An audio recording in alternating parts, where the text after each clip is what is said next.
Shambolic defending, abysmal attacking. No pride, no pressure, no energy, no quality. Embarrassing. Give any fan the opportunity of one game in the dugout and watch the difference. That is the tweet I put out following the defeat to Oxford. Was that the result of someone passionate about the game at the time? And have we calmed down somewhat 72 hours after the event? That is the question I'll be asking the panel tonight as we do our latest STFC fan chat. You'll see a lot of regular panelists, but hidden there down bottom middle is another debutant. Ciaran's joining us for the first time. Good evening. Good evening, guys. How are you? Very good. Ciaran. A lot better than your Wi-Fi is going to be, but we'll stick with you, pal. We'll stick with you. Clearly didn't scare Craig off because he's come back. Evening, pal. Evening all. Nice to be back. I'm sure we've got a lot to talk about tonight. Absolutely. Never a dull moment at SM1. Adam has not only joined us again, but he's also joined the virtual backgrounds. Evening. Evening, you're right. Yeah, very well. Thank you for asking. Young Rich is with us again. Good evening, guys. Evening, sir. Ever the optimist, much like myself, Ben joins us again. Good evening. Evening all. Hope all's well. We've also got Joe, who's very quickly changed his name because he didn't want a rather unfortunate nickname sticking. So we'll stick with Joe for now, depending on what he says. Good evening, pal. Evening all. You're all right. And the man who gets more comments than anybody, mainly people telling me he's a Cheltenham fan, Christian is with us. Always the same person. Evening. There's only obviously one place to start, and I'm sure you've all got a lot you'd like to say on the subject. Ciaran, we'll come to you first as the newbie. Please dissect what I described, an embarrassing defeat. Always a good start when the debutant can't unmute himself. We'll give Ciaran a chance to sort that out. Adam, let's come to you with the first name on the list. Was I reacting in the heat of the moment? Was it as bad as I described? No, in all honesty, I kind of agreed with everything. I think it's probably after that game was probably the most passionate I've felt about how bad we're playing at the moment. I was rushing through a work call that I had just beforehand because I wanted to watch the game. So I missed probably the first 5 minutes, 6 minutes. And I wish that work call had gone on for 2 hours longer, if I'm brutally honest. We were just rubbish. There's no other way of putting it. And I know how rubbish we are because I've got connections in Oxford, like people on this call as well. And none of them messaged me. And I can only assume that's out of pity, to be totally honest. Yeah, it was just, it looked like, you know, and it says it all when you've got a missed penalty and Taylor Curran scoring. That just sums up the whole game as a whole for me. But again, it didn't. I can't even say we looked like we wanted to win at all. That's probably the best summary I can give. No, I think that's completely fair. It was a sheer lack of desire to win the game from what I watched. I think I was more disappointed in the level of performance than I was in actually losing. Like I sort of alluded to in the intro and my tweet, we didn't even try. Not even to try in a game like that is unforgivable, in my opinion. I could see Rich is nodding. Are you agreeing with that assessment there? I mean, where do I start, really? I just think from top to bottom, we just didn't get started in the game. Going 1-0 down after 3 minutes said it all, really. I think we all would have probably assumed that. I mean, for anybody that thought that we were going to do something spectacular like we did at their place back in October, November, it just wasn't going to happen. People might have thought that because we were on the run that we were on, but no, I just can't see it. But where do I start with Sheridan, man? I mean, it's absolutely pathetic. It is absolutely pathetic. Just, I mean, the guy, the guy himself, I mean, how this guy has any coaching badges, I have no idea. Where he's done them, I have no idea. The only thing that this guy has probably passed is CRB check, and he probably hasn't even passed that because apparently they don't even coach children. Tell me right. You know what? As these conversations have gone on, I have to say that's possibly the most passionate I've heard you about one particular topic. And I think when you look at the reaction on Twitter after the game, on Facebook, the conversations we've had prior to being on here, there's not really anyone I've seen that could offer anything that resembled a positive. Ciaran, I'll bring you back in. Hopefully you've got your signal sorted there. Welcome again, obviously for your debut performance. Can you find any positives from the game midweek? I think the only positive is that we didn't lose by more. I think that Oxford didn't take their chances because we were gifting them like some chances and they weren't clinical enough. I think that's the only positive I can take, that we didn't lose by more. I think 2-1 was flattering on us. We didn't really deserve to score. Obviously, we had the penalty, which I never felt was going to go in, because it just is run up. Like, I think everyone can tell where he's going to put it before he even struck the ball. He knew where he was going. It looked like where it was. I think everyone in general had a poor game. Normally we've had one or two that have had good games, but I just don't think anyone was very good. Garrick probably was one of the better players, but purely for the fact he was beating men. He had no end product.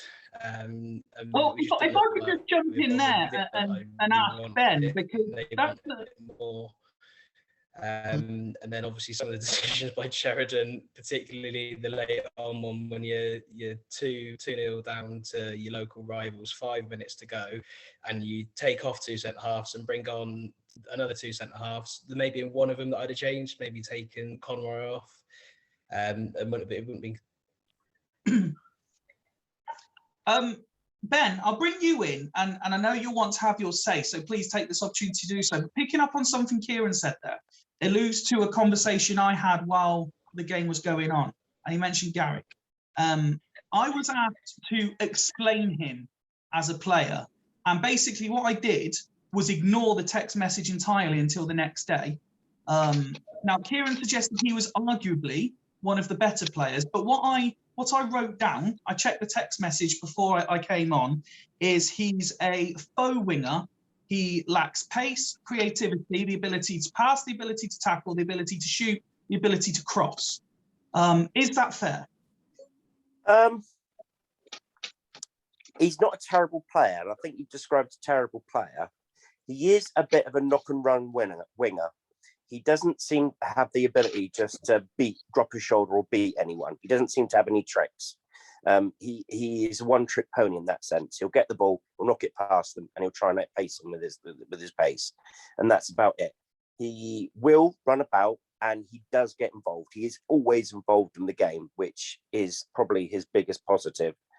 When he got announced that he was given a 2.5-year extension from Swansea, all their fans went mental, like he's the next biggest thing, and that is brilliant. Some think he should come back now and get in the first team. I can't see that. What I've seen, he's a lower half League One player. I think this is his level. Maybe it's because the players around him. Maybe he's been Sheridan, and which a lot of other players have, and maybe his confidence has gone, and he's been told to do things in a certain way that he doesn't want to do. So that might well be the case, but I've seen patches where he's looked all right. So he's not a bad player. I don't think he's terrible, but I don't think he's stand out either. So yeah, answer your question. On the performance itself, just to say what everyone else has been saying, really, it was lackluster. It was dire. The approach, I think, was wrong. What I found astonishing was Oxford were in bad form themselves. They liked to pass it about. The pitch was awful, which is no fault Cassidy, by the way. They got drainage issues and they didn't dig it up. But it was made for us to get at them from the off. And we didn't. We let them have the ball. We let them find their feet. We let them find the form. And we just basically just gave them a head start. And it was just odd. But yeah, we didn't play it like it was there. I think players like Lydon got frustrated and got lucky not to get sent off. I think the only positive for me was Grant come back. That's it. But yeah, that's my view. Christian, something we've spoken about a lot over these calls is our attacking play, if you like. When you look at the penalty, two-part question: if it's scored, does it change the game? And two, do you have enough faith in Pittman to score the goals to keep us up? To answer your first question, sorry, what was it? Did you ask what about Pittman taking the penalty? No, so the first part was, if the penalty is scored, regardless of who takes it, Right. do you think Swindon go on to get the draw, get the win? And secondly, it was about Pittman more specifically. Do you have the faith in him to score the goals to keep us up? I think if he'd scored the penalty, I think we'd have probably gone on to win. We've seen it so many times, haven't we? Where we've gone 1-0 down, been absolutely dreadful, got back in the game, and then nicked one late on. So we wouldn't have deserved it, but I just get a feeling that we would have. We would have probably nicked something at the end, to be honest with you, and totally undeservedly. Pittman as a striker, him and Garrick, I feel sorry for them both. Now, I think you're a bit harsh in your appraisal of Garrick. I think he's a good player, actually. I think he's decent, but I don't think he knows what he's doing. I don't think he knows what he's supposed to do. Same with Pittman. I would love Andrew Hall's, or whoever's interviewing Sheridan all right after the game, to just ask them, can you please explain what the structure and what you're expecting going forward? Because none of us have got a clue. We don't know what you're trying to do here. If you can explain it, then perhaps we can understand. But it just looks like two players that are not being played to their strengths. And Craig, I'll bring you in as well. I want to make sure you all get your chance to talk about it. In fact, Christian, will also come back to you, because I know you probably got a lot more to say more generally on the performance. But before we jump into that, one of the big talking points, Craig, was the sub on, was it what, 85, 86 minutes, where both the centre-backs got dragged off. We're going to come on in a little bit to discuss Tommy Wright's post-match. But what was your thoughts when you saw the sub? Were you as sort of confused as everyone else? Well, I mean, as you guys know, I didn't watch the game, but going from what the comments that everyone else was saying, I mean, to substitute two centre backs when you've got 5 minutes to go and you're behind, I just feel, I don't believe. I think it was just bull what Sheridan said for the excuse and Tommy Wright. I think was it to do with they needed more pace at the back because they were worried about their forward. I've forgotten his name now. Causing us problems, even though he'd already been substituted. I mean, it's an absolute disgrace. Basically, they've done that. Sheridan's done that to humiliate those two central defenders. There's no doubt about it.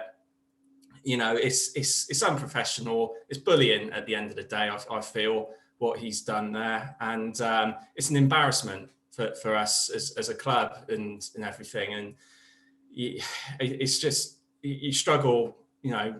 To sort of comprehend the reasoning behind what's going on in Sheridan's head sometimes with the decisions he's making. That's when he makes decisions. But yeah, it was just it was a piss poor decision, to be honest, to do that. And Christian, just to bring it back to you, sorry for interrupting. Was there more you wanted to say on what you witnessed over that 90 minutes? I think the other guys have covered it. To be honest with you, I don't expect a Swindon Town team to go out at home and play like that against Crewe or Burton Albion, let alone at home in a derby game. You should have learned by now not to concede in the first 5 minutes. That's basics. If you've got a problem with doing that every single week, you should have sorted that by now. But doing it against Oxford and then putting a performance like that, where you just sat, I don't know what they were doing.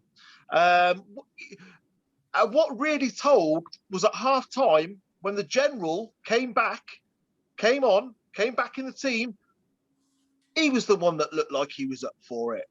And correct me if I'm wrong, wasn't it him that went down for the penalty? Yes. Yeah. He looked up for it. And you want 10 more players who are like that. So, you know, we know we're not currently good enough. We know that performance wasn't good enough. What can we do? We just say what we say every week. Oh, let's move on and maybe next time. Joe, I know you've been waiting patiently. I'll come to you in just 1 minute for your thoughts. But I know Adam appreciates it when I ask him for a coaching viewpoint. And just pick it up on something Christian said there. Why, in your opinion, do we consistently concede so early? Is it just lack of concentration? It could be a number of factors. It could be just the fact that we ain't good enough. But I think it's maybe, yeah, the concentration comes into it, that maybe we somehow are awkward defenders that they need to wake up and they take 10 minutes to. It makes you wonder what they do in the warm-up. Obviously the fans aren't watching. I don't tune in early enough to see what they do in the warm-up. But if you look at last year, for example, when Wellens, Noel Hunt and all that, they get the defenders together. The defenders spend 10 minutes just literally just working on defending, clearing your lines and all that. I don't know if that happens this year. If it does, it doesn't seem evident. But yeah, for me, it was just clear that he hasn't really told them, he hasn't done his homework, because for me, strikers especially will always just try to do the same thing throughout the whole game. Strikers very rarely change what they're going to do throughout the whole game. So if they know they can get away with it in 5 minutes, that just means we haven't done our homework. They haven't looked up on how Oxford strikers play or wingers play. But equally, it could be nerves. It could be anything. Literally, there is no answer to it, I don't think. But yeah, it's if I could also just reflect on that absolute terrible decision to bring the defenders off as well. I have no problem with bringing players off when they're not playing very well. I have absolutely no problem with that. However, he showed his kind of lack of tactical inept by substituting them when we're 2-1 down and not bringing on an attacker. Surely you would change the system up. You must have the old school plan B. I don't like using that phrase because that just means hoofing it up front. But an actual plan B, go to 3 at the back, stick one of them up front. For me, you can't have a go at a player for their ability when you don't make a decent ability decision. There was no ability in his decision. It was purely, as Craig said, just to embarrass our defenders, who have already been embarrassed because they've conceded in the first 5 minutes. I think what you said there is very true, and we're going to touch a bit more in a minute on that substitution when we discuss what was said about it post-match. But I want to bring in Joe because he's been waiting ever so patiently. And my lead into you again, please talk about anything you saw that you want to raise at this point. My lead in for you is, should Oxford have had a red card? I mean, it looked a pretty bad injury, didn't it? But I'd watched it a couple of times and I found it difficult to really see what happened. I would guess from the reaction of the Swindon players, there was something there, but then it's a derby game. You're going to react to any sort of challenge, and Oxford did it all game. They had 11 people around the referee at times over a minimal tackle. And I got to say, there was one, I think it was one Lydon got booked for. Yeah, it was a firm tackle, but he's cleaned the ball. He took the ball out nicely, and he's been booked for it. So, yeah, I mean, without seeing it from a different angle or a better camera angle, I wouldn't like to say really. In terms of the general performance, what else can I add? It's shambles, wasn't it? Absolute shambles. That first goal sort of sums our season up, doesn't it? If Broadbent don't touch it, it's probably going to hit the corner flag. And then that's straight away you're on the back foot. And as the others have said, the annoying thing for me is you're 1-0 down at home and you're not even looking like you're trying to get back in the game. You've got Pittman up front on his own, fair enough, but he hasn't got the energy to do that for the whole game. To battle against, Oxford had a guy 6'5", and we're pumping long balls at the Pitman all game. Yeah, he won a few headers, but then when he wins a header, there's nobody anywhere near him. You know, Twine was too far away. Garrett was out wide, or Payne on the other side, who I don't know why he's in the team. He hasn't done anything for about 3 months. But it's just so frustrating, and I find it so difficult. I have been watching, but it's so difficult to have the enthusiasm at the moment. To be fair, I was just going to say, because it was exactly the same as Accrington Stanley. They had 3 6'5" centre halves, and we kept pumping it up top when we've only got one striker up top. Yeah. How's that going to work? But he didn't change it though. That's the thing. The thing I was surprised with, like last time when we beat Oxford, I'm not saying it would have worked this time, but last time when we beat Oxford, what do? We stuck Tom Broadbent up front. So if you're going to do that, you've got to have somebody up there that's capable of doing that role for you. Yeah, we know Broadbent's a defender, really, but he caused absolute chaos last time against them. And it just surprised me that he didn't do that at any point, really. No, it's horses for courses, really. And Pitman is not the big, strong, hold-up striker, Lee Peacock type that we need to play that type of football. He's a poacher. He's not that way as a striker. When he's playing against 6'5" players, they just pick it off all day. He's just not that player. Play to his strengths. Sheridan. And we had our success. We had our success at the Kassam in the last game because we changed the formation and Oxford didn't know what the hell was going on. So why we've stuck with the same thing for 90 minutes throughout that game? Surely common sense tells you, let's do something a little bit correct. Let's stick Broadbent up for let's change the formation, because Oxford struggled with it last time. But nothing. Just going through the motions, sleepwalking through the game. And sadly, it seems sleepwalking our way to relegation on performances like that.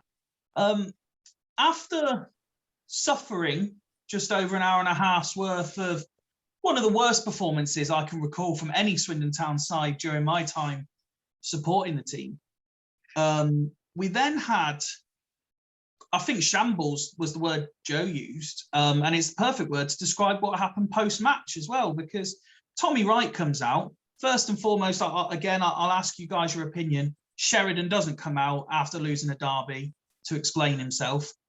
I don't like to use the word, but there were various words used to describe him online. And I think the most powerful one I saw was coward, which perhaps in some terms is harsh, but also understandable why people would use it. And then when you send out Tommy Wright, he says and does the most astonishing, he writes the headlines for them. First, he starts shouting at the BBC reporter for asking questions. And I'm sure at least one of you will touch on what happened with the advert midweek as well, when we come on to this.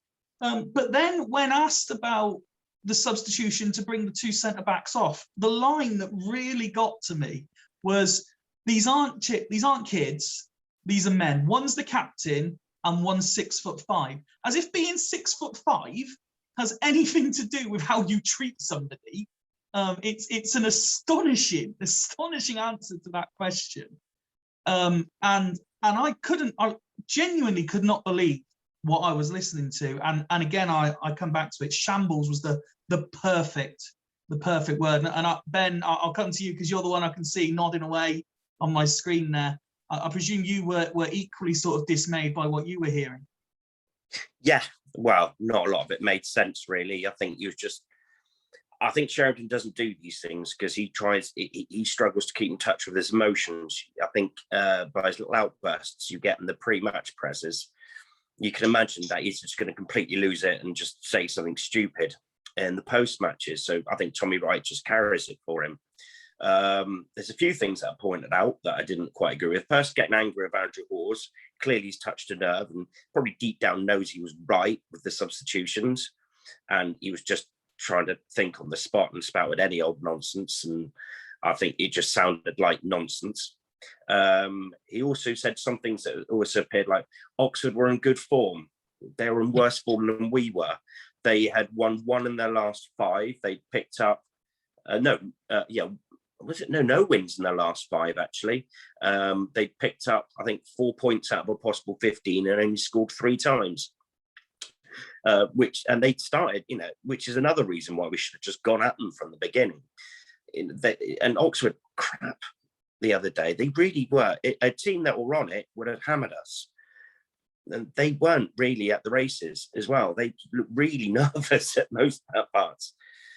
And when we did put the pump on them at 2-1, they looked like they were going to concede another.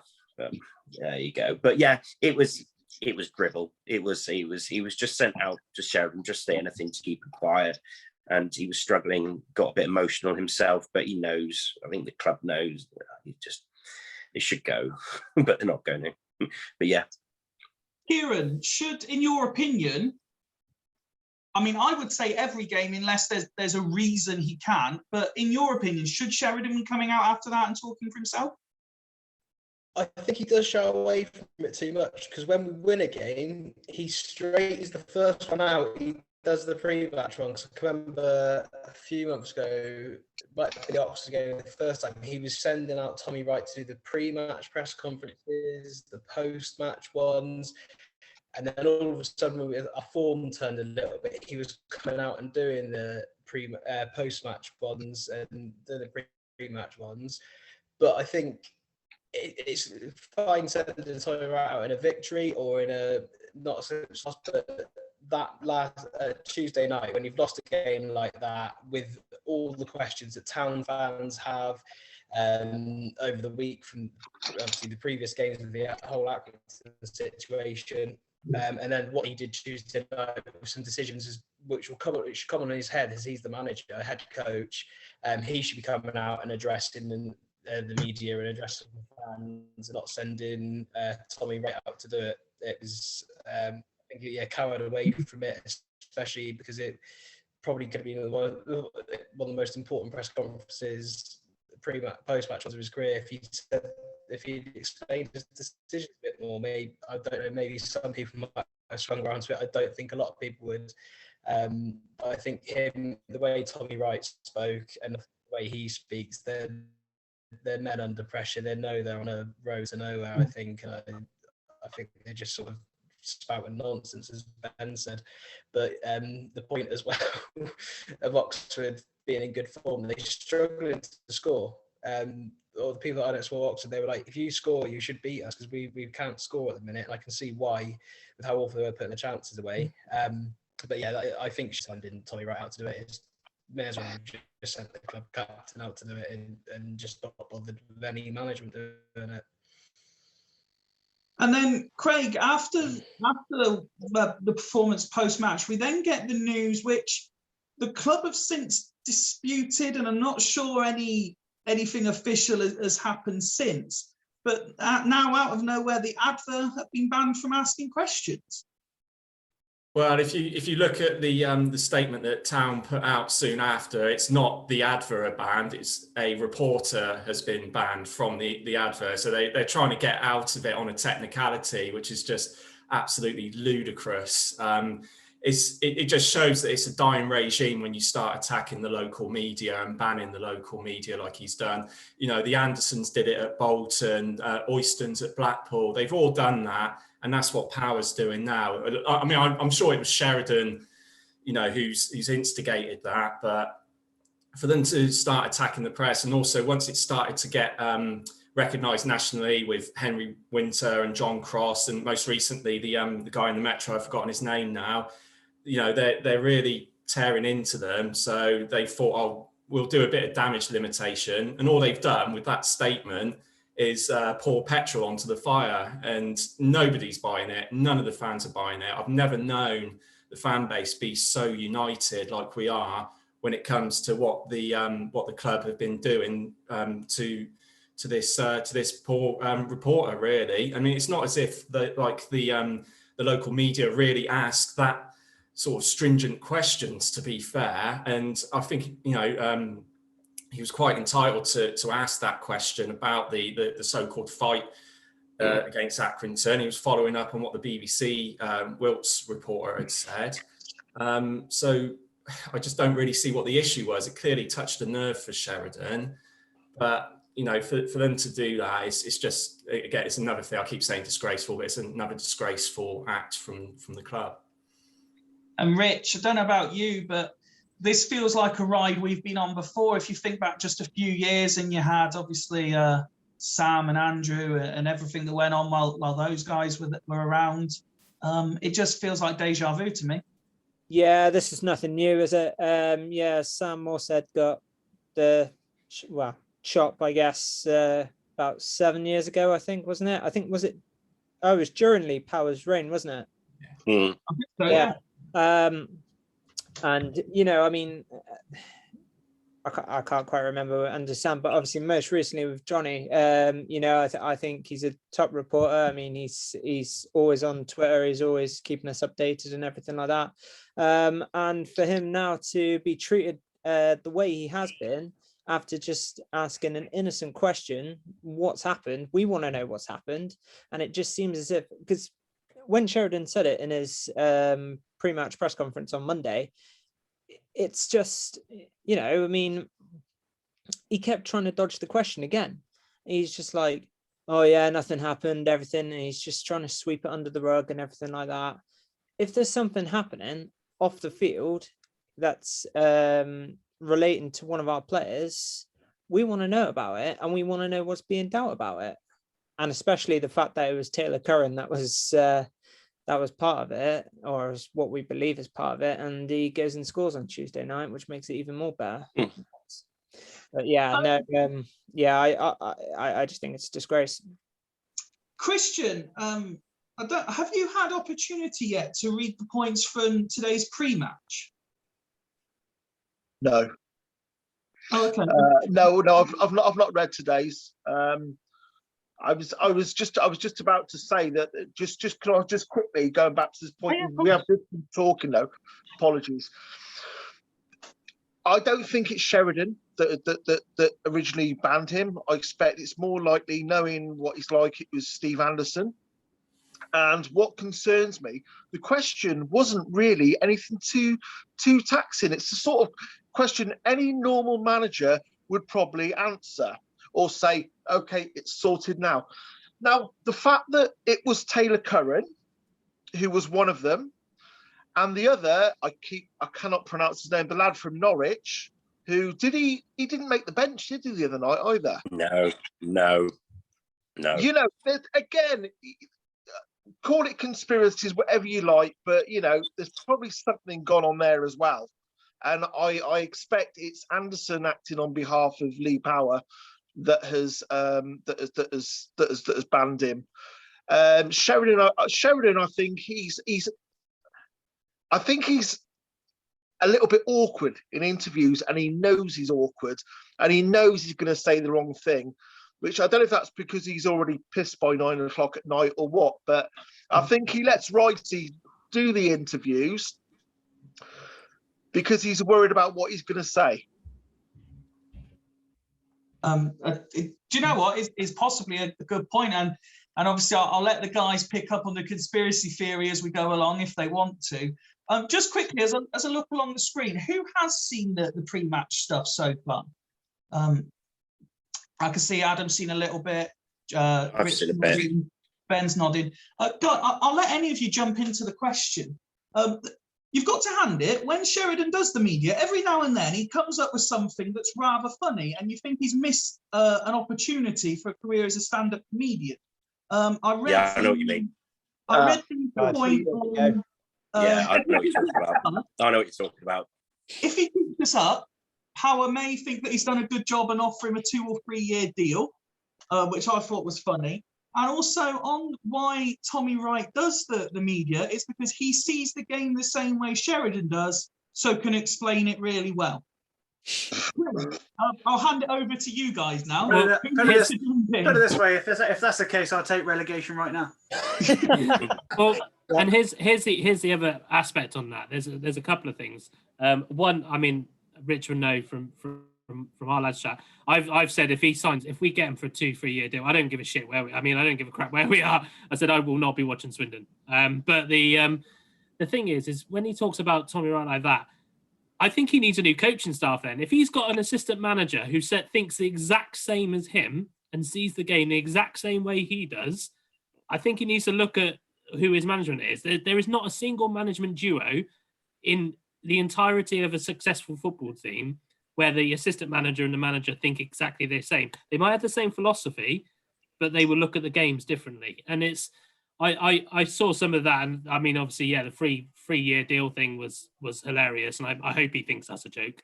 But it wouldn't surprise me. Like we said, we've given Taylor Curran a 3-year contract, so we might as well give Sheridan one as well, just for the excuse of it costing a lot of money to buy him out of it.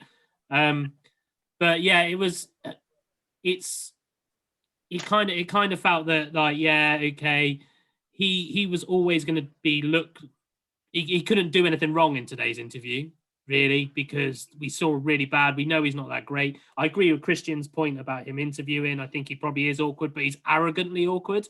So it's almost like he's really arrogant, but he doesn't know how to portray that because he hasn't got the results. We look at Mourinho, who's not awkward in interviews, but he's very arrogant because he's got the stuff to back it up. But yeah, I don't buy that. I think they're like a double act. It's almost like the reason we probably haven't got rid of them yet is probably because we're going to have to sell them both. Ditch them both off, and it's going to cost us too much. Ben, I can see you were quite animated, nodding along and agreeing there. Do you want to jump in on the subject of some of the comments in the pre-match as well? Yeah, no, I just thought it was a bit of a joke. I think I actually genuinely think he believed what he says. I think he genuinely believes in his own little world that he's actually doing a pretty decent job in what he's doing. I think Wright is his bulldog. I think back to, I don't know if any people have seen the Mike Bassett movie, the assistant manager just nodding and agreeing with everything that Mike Bassett said. I think he might be a little bit like that, if that's the case. I actually disagree with them costing too much to get rid of, because he's only got 2 months left on his contract. So they only have to pay him 2 months to get rid of him. But they won't. Pal won't. So I think just get used to it. In my mind, we're going to go down. And in my mind, Sheridan's going to take us down, and then he'll disappear at the end of the season. And hopefully we'll be taken over if we can sort out this Mike Standing thing. But yeah, it was a bit of a joke. I read that and had a smile, but it's hypothetical because I think we're going down.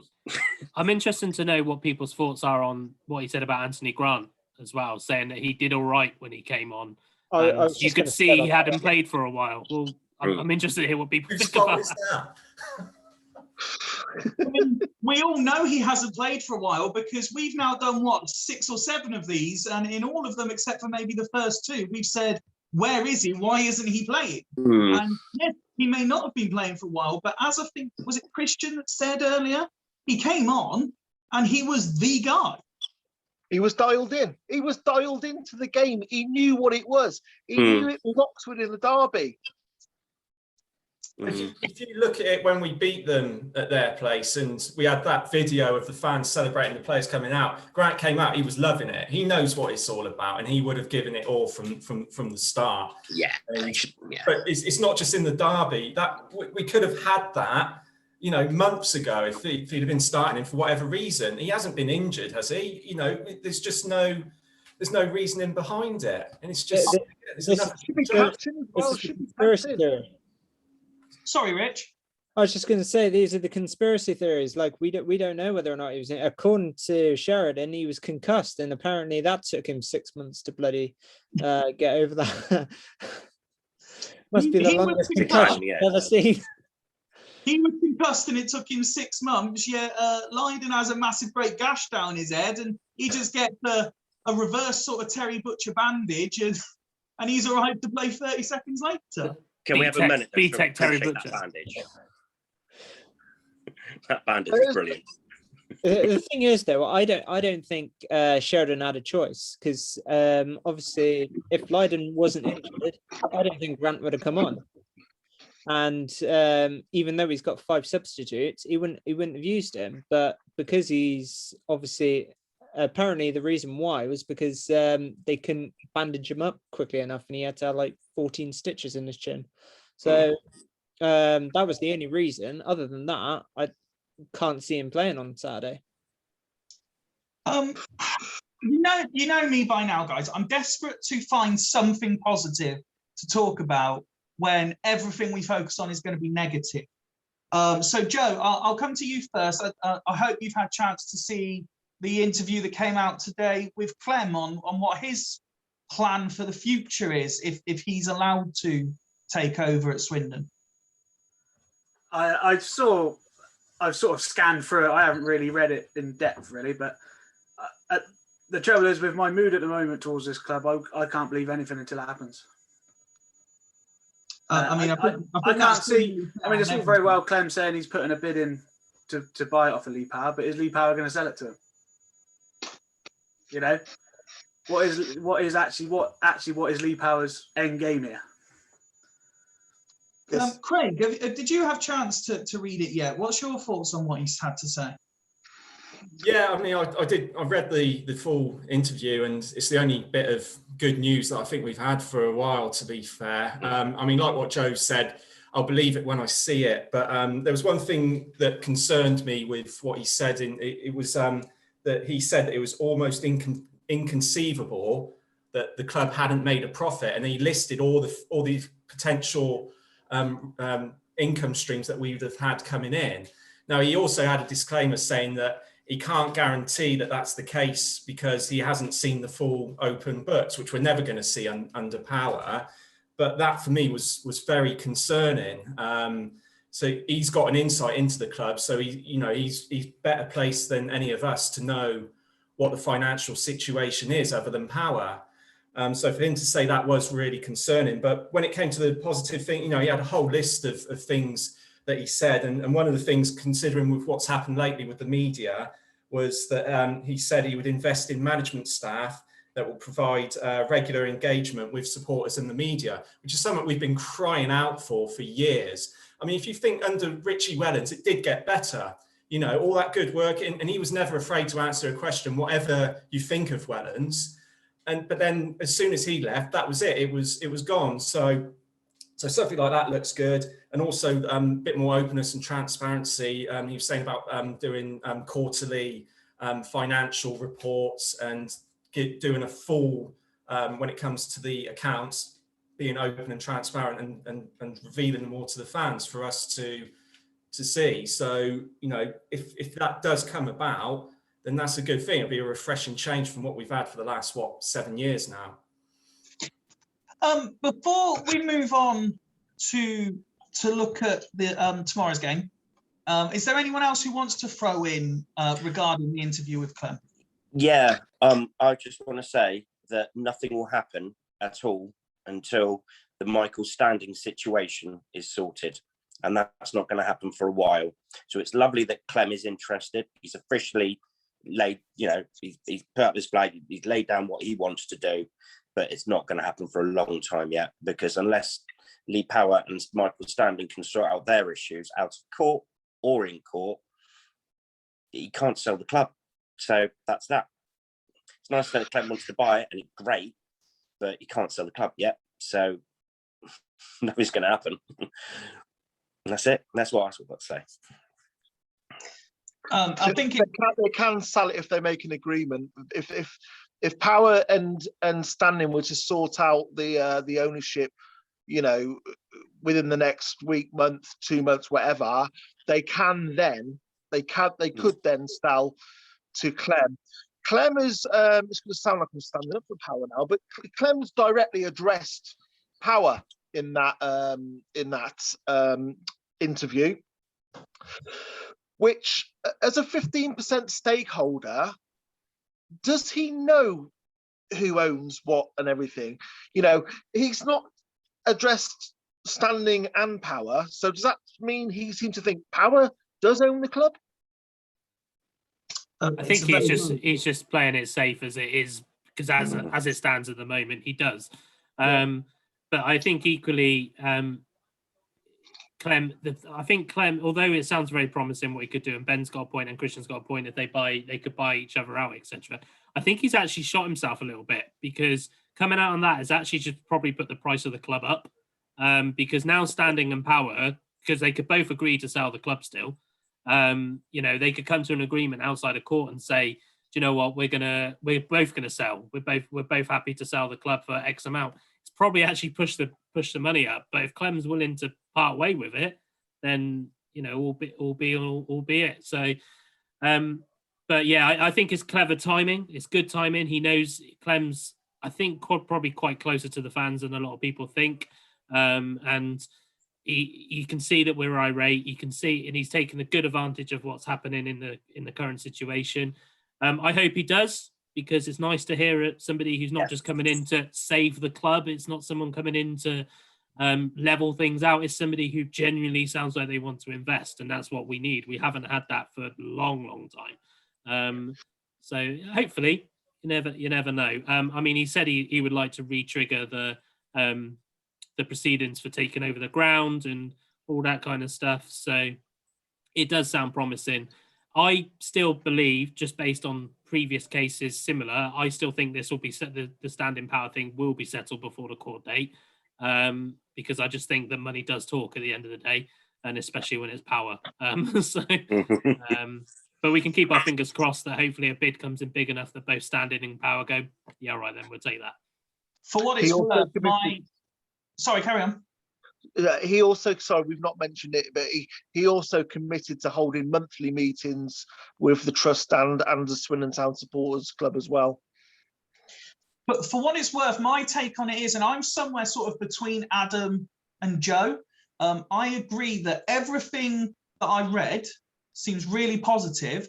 And if I could sort of build my own potential owner, that is what I would want. But on the side note, like Joe, slightly pessimistic based on being burnt many times before, as you all have. I won't believe a word of it until it happens. And that's my take on it. Well, we've heard it all before, haven't we? From previous, not from Power and previous owners. We've heard all this mumbo jumbo before, and very rarely has any of it, Power. very rarely has any of it actually come to fruition. So I find it difficult to get too involved in somebody saying, oh, we want to do this, we want to do this, we want to do this. You know, just I'd rather he didn't say anything. I'd rather he just bought the club and got on with it quietly, instead of trying to give you promises. It's nice to have something exactly. you can hold him to account for, though, Joe. It's nice to have something in writing, which we never had from Power, apart from judge me in 5 years. So it is there in black and white, but it's concerning that somebody with a 15% share in the club, what he said is great, but there wasn't a lot of meat on the bones. I can't quote every little point exactly, but it was, when I've had a look at, when my accountants have done this, it's like, you own 15% of this club, you know, and you don't seem to understand what the financials are at the moment. So, but yeah, time will tell. He's paid 1.1 million for 15%. He's paid 1.1 million, and Power's not let him look at the books. Surely he has a right to. Yeah, but yeah, that's what I'm thinking. This is Power who thinks that he owns 100% of the club. So in his mind, he's not going to let him see the books. So back to square one.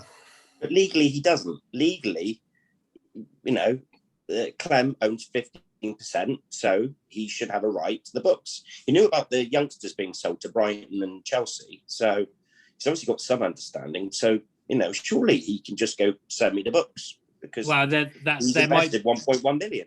The books might be accountable to the courts now, because I think he was made official 15% owner back in November, I think it was, out of which coincidentally tied in with when the court status started.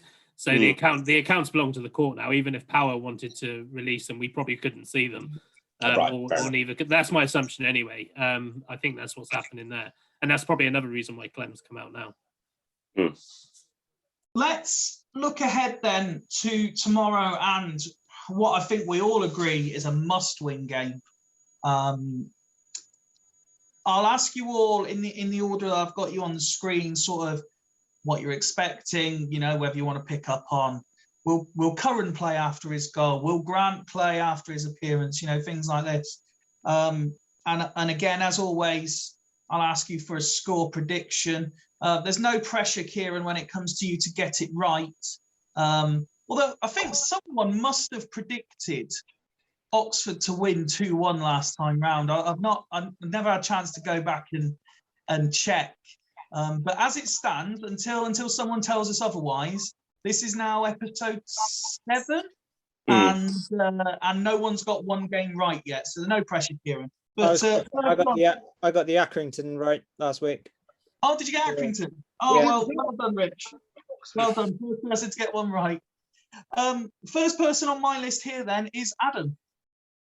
Wow, Gillingham. It's Gillingham.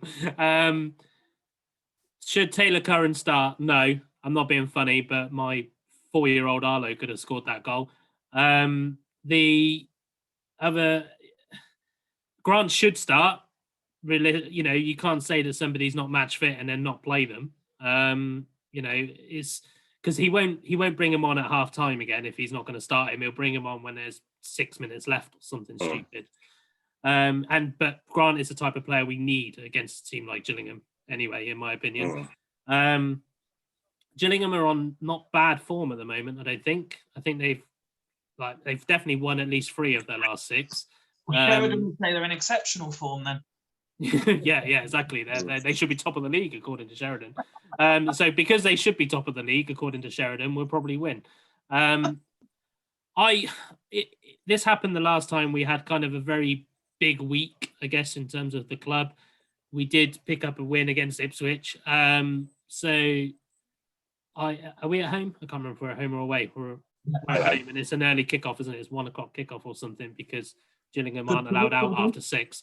But they, I'm going to go with a 2-1 win just because it just feels like it's going to happen this weekend. But it won't keep us up. Christian? This game, it will follow the same pattern as the last few home games we've had. There'll be no change in formation. We'll probably sit back. We might concede early.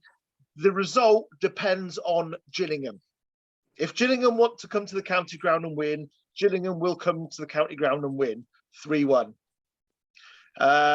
If they come and play like Crewe did, we might get another 2-1, but I'm going to go with Gillingham 3-1. Craig, you're next. Well, I mean, Gillingham have still got something to play for. I think they're about 6 points off the playoffs. So like Christian was saying, it depends on how they approach it when they come to us. But I mean, if we start with Taylor Curran, we're definitely going to lose. But saying that, I think we'll draw 1 each, not out of merit, but just because we've lost 3 games on the bounce. I think we'll just end up shithousing a Sheridan draw. That's it. Now, Ben, I'm coming to you hoping for a ray of positivity, please. 2-0 Gills and 2-0 Gills. Grant will start, but so will Taylor Curran because Sheridan's a stubborn old goat, and I think he'll want to play him to spite the other 2 centre-backs that he took off the other day. So 2-0 Gillingham, Taylor Curran at fault for both, like the away game, and we'll lose 2-0. But Grant will start as well. That's my prediction. Ciaran? I think it depends how Gillingham approach it, but I think it'd be a typical Swindon to go out and win the game. I think after the week we've had where we've lost to Oxford, didn't look interested, weren't up for it, to go and win it like 1-0. I think we're not going to, I can't see us scoring more than 1 or 2 goals. Because we just haven't, I don't think we've got it in us. But I can see a 1-0 Scotty Twine free kick to sort of settle it for us, and it'd just be typical Swindon, and we left room why we couldn't on Tuesday night. Next, I ask you, Joe, what are you expecting? I mean, it's not going to be pretty, is it, with these 2 teams? Long ball, long ball, long ball, long ball, long ball. And they're going to be better than us, I'm afraid. We regardless of who starts at the back, we haven't got the physicality to cope with Gillingham. I just think they'll bully us. I think Latmus says, look, Steve Evans is a horrible bastard. We all know that, but he knows how to make teams win. And he's playing a formation, a system, a style of football, which is horrific. But he's got the right players in there doing it, which we haven't. We're trying to play the same style as Gillingham, but we've got players half the size. The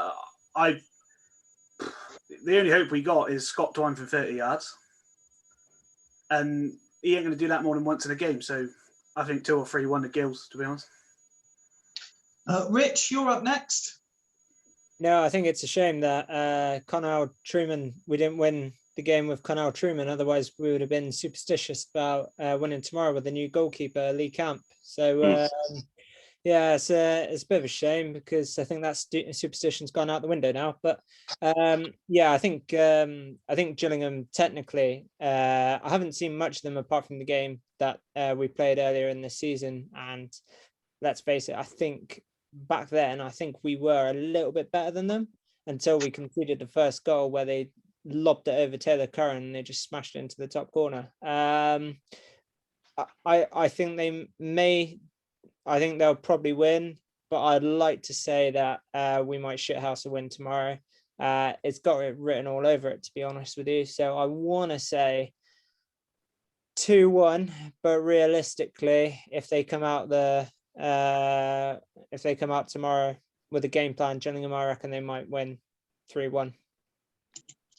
Picking up on what a few of you said there, unfortunately, I do feel it's down to how they play it. As to what we play. I still can't bring myself to say we will lose, so I'm going to say it'll be a 1-1 draw. But that brings to the end another episode. As always, thank you all for taking time out of your evening to come and talk. I know in this case more than some of the others, quite a few of you asked for this, and some of you even asked for it earlier, including. Was it you, Christian, who texted me at 2-0 and said, fire up the laptop? Yeah, absolutely. Do the same tomorrow. By this time I'll be on about my 6th Magnus, so we'll do the same tomorrow if we lose, yeah?